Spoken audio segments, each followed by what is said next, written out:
Demonstrations continue across the United States and the world to protest the death of George Floyd and police brutality towards African Americans.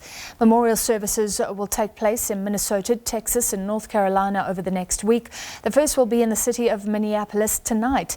All four former Minneapolis police officers involved in Floyd's killing have been charged. Charges for the officer who had his knee on Floyd's neck when he died have been elevated from third to second degree murder. We're now joined by our correspondent in Washington, Nick Harper. Nick, thank you very much. So memorial services starting today. What's expected in Minneapolis? That's right, Francis. We're expecting a very large turnout in Minneapolis. That's due to get underway in under an hour's time. It will be really the first memorial of what will be 6 days of memorials, culminating in the funeral that will take place in Houston, Texas on Tuesday. Large crowds are expected in Minneapolis, as we've seen over the last few days.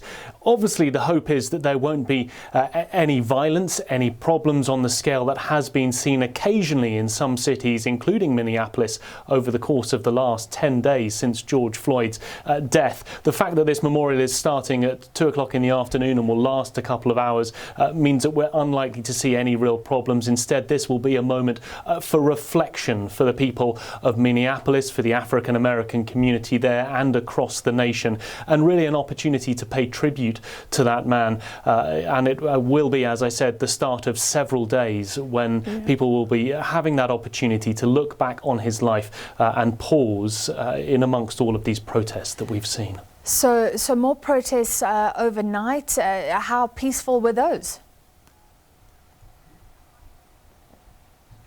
On the whole, they were peaceful. We saw scuffles break out in a few cities. In LA, for example, Los Angeles, there were a number of arrests after people broke the curfew. In New York City, in the borough of Brooklyn, some scuffles breaking out between protesters and police again after the curfew. I was out on the streets of Washington, D.C. Before the curfew came into place. It was pushed back until 11 p.m. local time last night. And it was a very relaxed, very calm atmosphere. One that I haven't really seen over the last few days. Much calmer in nature. There were police, there were military on the streets dressed in full riot gear, keeping protesters back, but they spent a lot of the time listening to speeches from various different Black Lives Matters organisers and playing music as well. We had Bill Withers and Michael Jackson being played, people sitting on the ground holding up their mobile phones with their camera lights on, really pausing to reflect in a very calm and measured way, which I think I haven't really seen during the course of the last few days. So yes, on the whole, once again, peaceful and calm protests across the US. Do you think it's made a difference? I mean, one of the big calls was for action against those police officers who just stood there and watched when George Floyd died. They've been charged. Reaction to that? They have, yes. They've been charged with aiding and abetting. Those other three police officers essentially being charged for not intervening in Derek Chauvin, the officer who was kneeling on George Floyd's neck for more than 8 minutes. Now, 2 of the officers were also kneeling on George Floyd's back, and there was a private autopsy carried out by the family which said that those 2 officers contributed to his death because he wasn't able to breathe during that period. The reaction was swift from the protesters out in Washington, D.C. They cheered as that news came out. A lot of them very happy, very pleased that those charges have been brought against the other 3 officers. It is something that they've called for, but they also told me that this wasn't going to be the end. It isn't a natural endpoint that when those other officers have been charged, they'll suddenly stop the protest. They still want to campaign against injustice. They still want to campaign against racial inequality. And that's something we've obviously seen them continue to do with these protests continuing, even though the charges have been brought.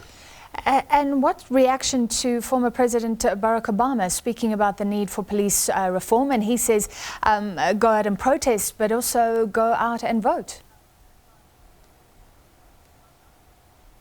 I mean, this was the first time that we've heard from President Obama on camera. He had put out a written statement before this, but it was the first time that he spoke for a good long time, 30 minutes or so, in a very calm, in a very measured way, the type of speech, the type of rhetoric, almost an essay of sorts, the type of oratory that you would expect from the former president.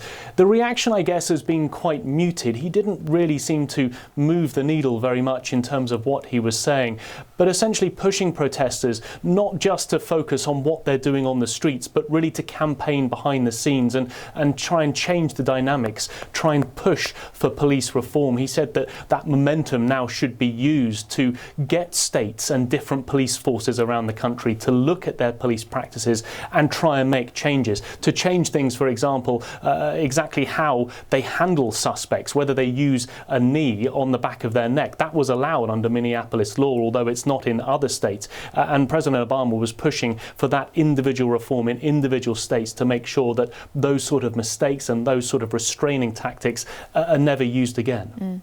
And finally, before we let you go, I mean, President Donald Trump facing criticism from former and a current defense secretary, so his future hangs in the balance. Any movement on those events? Yeah, some incredible comments. First of all, we heard from the current Defence Secretary, Mark Esper. He was breaking with the President, saying that he doesn't support the President's idea of sending the military out on the streets. And then we heard from Jim Mattis, the former Defence Secretary, saying that essentially the President was not uniting Americans, but he was dividing Americans. He said that for the first time in his lifetime, there was a President that was not trying to unite the American people, not even pretending to. He was dividing Americans. And he said that what we were seeing play out on the streets was the consequences of 3 years without mature leadership. Stunning comments from the military side of things here in America, and that has certainly had a dramatic effect. We're already beginning to see perhaps some wavering amongst Republicans.